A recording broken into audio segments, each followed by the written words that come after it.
વિદ્યાર્થી મિત્રો નમસ્કાર, ઓમ શાંતિ। આજે આપણે જોઈએ ફૂગનું મહત્વ અને ફૂગથી વનસ્પતિમાં થતા સામાન્ય રોગો। તો પ્રશ્ન છે, ફૂગનું મહત્વ લખો તથા ફૂગથી વનસ્પતિમાં થતા સામાન્ય રોગો વિશે માહિતી લખો। તો ફૂગનું મહત્વ શું છે? તો સામાન્ય આપણે જેને મશરૂમ કહીએ છીએ કે બિલાડીનો ટોપ, ટોડ સ્ટૂલ જેને કહેવાય, જેવી ફૂગ ખોરાક તરીકે ઉપયોગી છે। એટલે કે મશરૂમનો ખોરાક તરીકે ઉપયોગ થાય છે। યીસ્ટ નામની એક કોષીય ફૂગ બ્રેડ બનાવવા માટે ઉપયોગી છે અને જવનો દારૂ, જવમાંથી જે દારૂ બનાવવામાં આવે છે, જેને સામાન્ય રીતે બિયર કહેવામાં આવે છે, એ બનાવવા માટે ઉપયોગી છે યીસ્ટ નામની ફૂગ। કેટલીક ફૂગ પ્રતિજૈવિક દ્રવ્યો એટલે કે એન્ટીબાયોટિક દવા ના સ્ત્રોત છે। દાખલા તરીકે પેનિસિલિન એટલે વાક્ય શું કહે છે મિત્રો? કેટલીક ફૂગમાંથી એન્ટીબાયોટિક દવા બનાવવામાં આવે છે।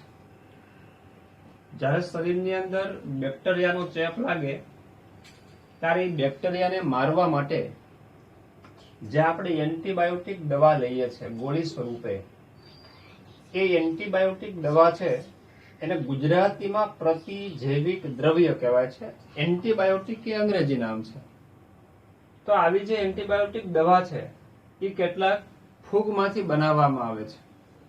દાખલા તરીકે ઉદાહરણ આપ્યું છે કે પેનિસિલિન નામની જે એન્ટીબાયોટિક દવા છે, પેનિસિલિન એન્ટીબાયોટિક દવા છે જે વિશ્વની અંદર સૌ પ્રથમ શોધાયેલી એન્ટીબાયોટિક દવા છે। એલેક્ઝાન્ડર ફ્લેમિંગ નામના વૈજ્ઞાનિકે આ દવા વિકસાવેલી છે, બનાવેલી છે, જે પેનિસિલિયમ નોટેટમ નામની ફૂગમાંથી બનાવી છે। બરાબર છે? ચાલો આગળ રોગોની વાત કરીએ। તો નારંગીનો સડો એ ફૂગને કારણે થાય છે। રાઈના પર્ણ પર જોવા મળતા સફેદ ટપકા છે એ પરોપજીવી ફૂગને કારણે થાય છે। પક્સિનિયા નામની ફૂગ છે એ ઘઉંની અંદર થતા ગેરુના રોગ માટે જવાબદાર છે। ખોરાકને બેક્ટેરિયા કે ફૂગના ચેપથી બગડી જતો અટકાવવા માટે ખોરાકને રેફ્રિજરેટરમાં રાખવામાં આવે છે।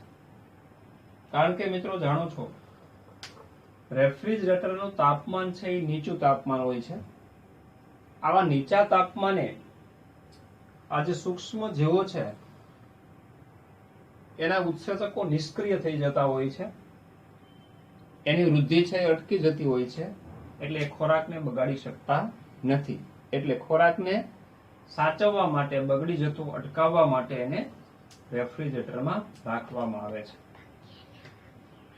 ત્યાર પછીનો સવાલ છે, ફૂગનું વર્ગીકરણ કઈ બાબતોને આધારે કરવામાં આવે છે? એમસીક્યુ લક્ષી પ્રશ્ન છે। આપણે જાણીએ છીએ મિત્રો કે ફૂગ છે, ફૂગ સૃષ્ટિ છે, એનું જુદા જુદા 4 વર્ગોની અંદર વિભાજન કરવામાં આવ્યું છે। આ 4 વર્ગો ક્યાં છે? તો કે ફાઇકોમાઇસેટિસ, આસ્કોમાઇસેટિસ, બેસિડિયોમાઇસેટિસ અને ડ્યુટેરોમાઇસેટિસ। તો આ 4 વર્ગો પાડવા માટે કઈ બાબતોને આધાર રાખવામાં આવ્યો છે? કઈ બાબતોને આધારે આ વર્ગીકરણ કરવામાં આવ્યું છે? તો કે એના માટે જુદી જુદી 3 બાબતો વૈજ્ઞાનિકોએ ધ્યાનમાં લીધી છે। પહેલો પોઈન્ટ છે કવકજાળની બાહ્ય રચના। કવકજાળ એટલે ફૂગના શરીરને કવકજાળ કહેવાય છે, તો એની બાહ્ય રચના કેવી છે? બીજું છે બીજાણુ નિર્માણનો પ્રકાર, અને ત્રીજી બાબત છે ફળકાયના નિર્માણને આધારે ફૂગ સૃષ્ટિને 4 વર્ગોમાં વિભાજિત કરવામાં આવે છે। તો ફરીથી પહેલો પોઈન્ટ કવકજાળની બાહ્ય રચનાને આધારે, બીજું બીજાણુ નિર્માણનો પ્રકાર કેવો છે, અને ફળકાયના નિર્માણના આધારે જે સમગ્ર ફૂગ સૃષ્ટિ છે એને 4 વર્ગોમાં વિભાજન કરવામાં આવી: ફાયકોમાઇસેટિસ, આસ્કોમાઇસેટિસ, બેસિડિયોમાઇસેટિસ અને યુટેરોમાઇસેટિસ. ત્યારબાદ નવો સવાલ મિત્રો, લાઇકેન્સ વિશે નોંધ લખો. તો લાઇકેન્સ એ લીલ અને ફૂગના સહજીવનથી રચાતી વનસ્પતિ છે. તો લાઇકેન છે એક વનસ્પતિ છે જેમાં 2 જુદા જુદા ઘટકો સાથે વસવાટ કરે છે, લીલના ઘટકો અને બીજા ફૂગના ઘટકો. તો લીલના ઘટક અને ફૂગના ઘટકો સાથે વસવાટ કરે ત્યારે જે વનસ્પતિ રચાય એને લાઇકેન્સ કહેવામાં આવે છે. લાઇકેન્સમાં લીલના ઘટકો છે એને ફાયકોબાયોન્ટ કહેવાય છે, બરાબર છે, અને ફૂગના ઘટકોને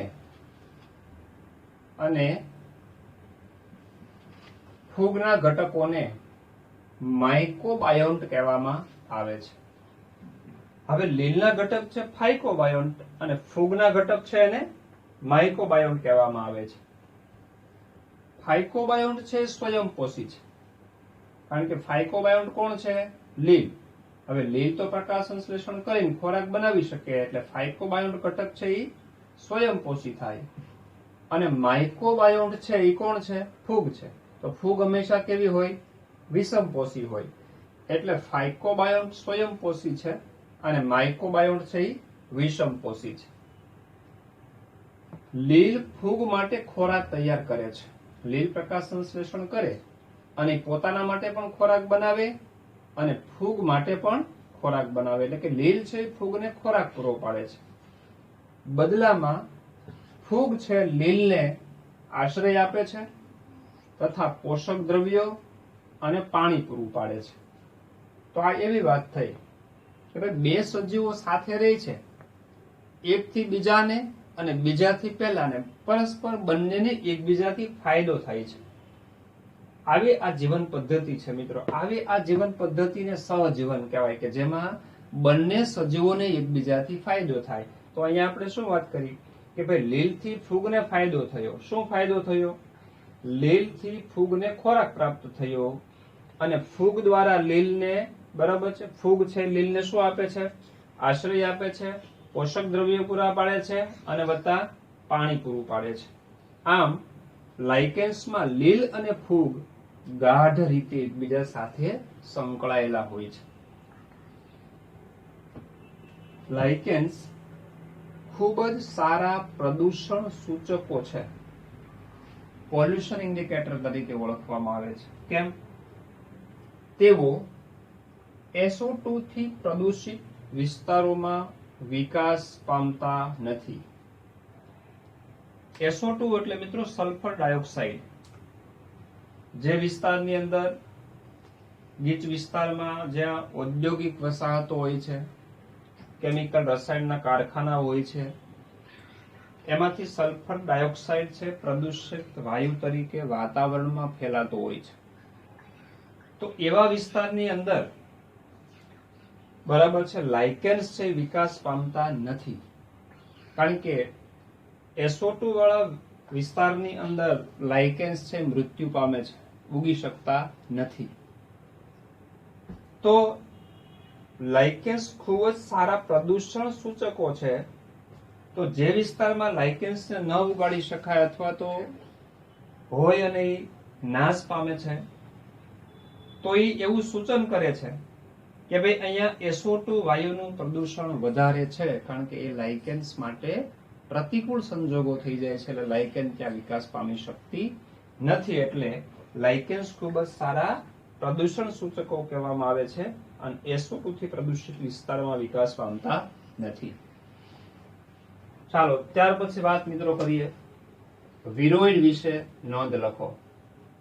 તો વિરોઇડ એની શોધ 1971 માં, એટલે કે 1971 T.O. ડાયનર નામના વૈજ્ઞાનિકે તેની શોધ કરી. તે વાયરસ કરતા પણ નાના ચેપી કારકો છે, રોગકારકો છે, અને કદ છે એ વાયરસ કરતા પણ નાનું છે. વિરોઇડથી બટાટામાં ત્રાકમય ગ્રંથિલનો રોગ થાય છે. એટલે બટાકા છે એની અંદર વિરોઇડથી રોગ થાય છે. ત્રાકમય ગ્રંથિલ નામનો રોગ થાય છે. એટલે જ્યારે બટાકાની અંદર જોવામાં આવે આ રોગીશ બટાકું હોય એના ભાગ કરવામાં આવે અને એની સપાટી પર અવલોકન કરવામાં આવે તો વિરોઇડથી આવા તંતુઓ બનેલા હોય છે, ખરાબ થઈ જાય છે, દુર્ગંધ મારતું બટાકું થઈ જાય છે, જે ખાવા લાયક રહેતું નથી. તો આ રોગ છે એને ત્રાકમય ગ્રંથિલનો રોગ કહેવાય છે. તેમાં મુક્ત આરએનએ જોવા મળે છે. એટલે કે જનીન દ્રવ્ય તરીકે શું હોય છે? આરએનએ હોય છે.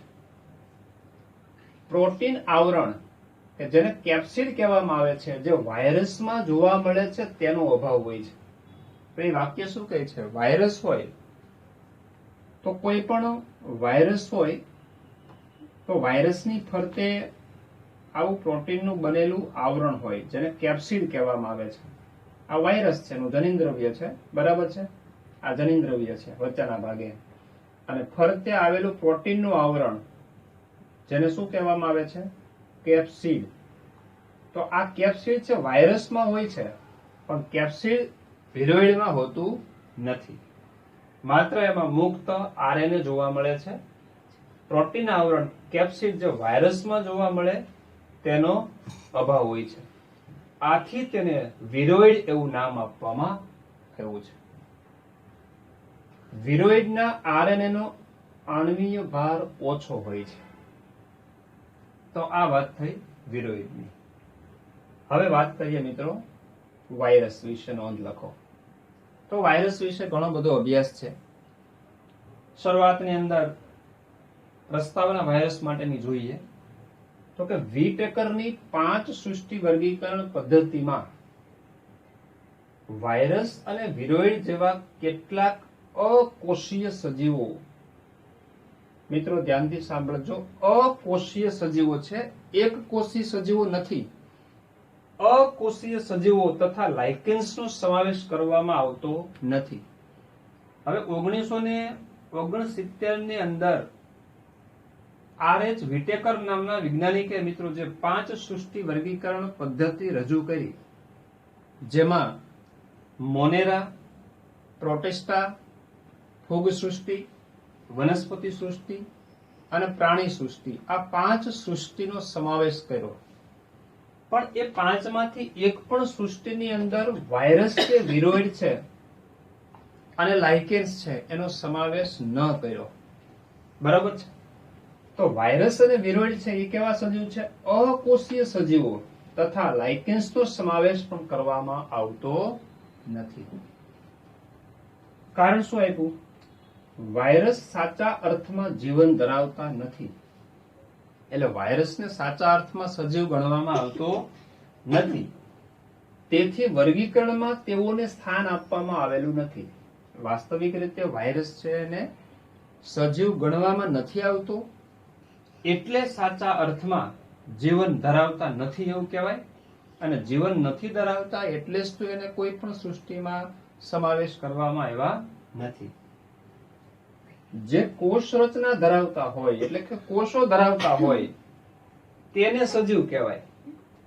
પણ વાયરસ તો અકોષીય એટલે કે કોષ રચના વગરના સજીવો છે. વાયરસમાં કોષ રચના નથી, કોષ રચના, કોષી અંગિકાઓ એવું કશું જ વાયરસમાં નથી. એટલે વાયરસને અકોષીય કહેવામાં આવે છે.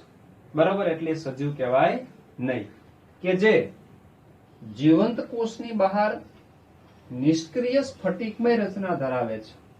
જ્યારે વાયરસ મુક્ત અવસ્થામાં હોય, વાતાવરણમાં હોય છે, જીવંત સજીવની બહાર હોય ત્યારે સ્ફટિકમય રચના ધરાવે છે અને નિર્જીવ તરીકે વર્તે છે. પરંતુ જ્યારે કોઈ યજમાન સજીવના કોષમાં દાખલ થાય ત્યારે યજમાન કોષના વ્યવસ્થા તંત્રનો ભાગ બની આપમેળે સ્વયં જનન પામી અને યજમાનને મારી નાખે છે. એટલે કે વાયરસ જ્યારે કોઈ સજીવના શરીરમાં દાખલ થાય ત્યારે એ સજીવના કોષમાં દાખલ થાય ત્યારે યજમાન કોષ એટલે જે સજીવમાં જે કોષમાં વાયરસ દાખલ થાય છે એ એના માટે યજમાન કોષ કહેવાય છે.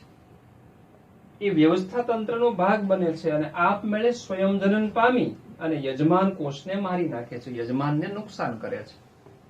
તો ત્યારે એ લક્ષણો સજીવ તરીકેના છે.